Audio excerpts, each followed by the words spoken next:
ఏదన్నా ఒక ట్రీట్మెంట్ చెప్పండి మేడం. మేము ఎంత కష్టం ఉన్నా మేము చేయించుకుంటాము. ఎంత ఖర్చయినా మేము చేయించుకుంటాము. కానీ మాకు 100% రిజల్ట్ కావాలి అని అడుగుతుంటారు. ఇది చాలా కామన్ సినారియో అండి.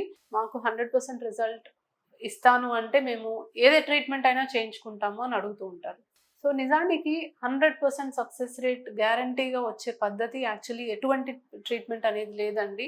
సో, ఎంత కష్టమైనా, ఎంత ఖర్చయినా కూడా ఈ పద్ధతి ఫాలో అవుతే మీకు 100% గ్యారంటీగా ప్రెగ్నెన్సీ వస్తది అని ఇప్పటి వరకైతే ప్రపంచంలో ఎటువంటి ట్రీట్మెంట్ లేదు.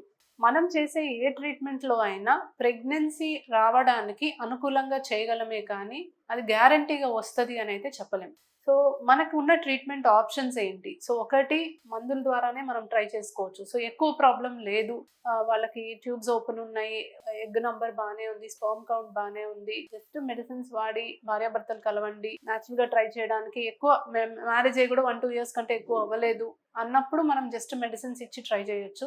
కొన్ని కొన్ని చిన్న చిన్న హార్మోనల్ ప్రాబ్లమ్స్, థైరాయిడ్ ప్రాబ్లమ్స్, ప్రొలాక్టిన్‌కి సంబంధించి వాటికి టాబ్లెట్స్ ఇచ్చినా కూడా చాలా మందికి ప్రెగ్నెన్సీ వచ్చేస్తుంది. రెండోది చూసుకుంటే ఐయుఐ అనే ట్రీట్మెంట్ ఉంటదండి. దీంట్లో ఎగ్ పెరిగి విడుదలవ్వడానికి ట్రీట్మెంట్ పెట్టి, విడుదలయ్యే సమయానికి భర్త కణాల్లో కదిలే కణాలు తీసి గర్భసంచిలోకి ఎక్కిస్తాం.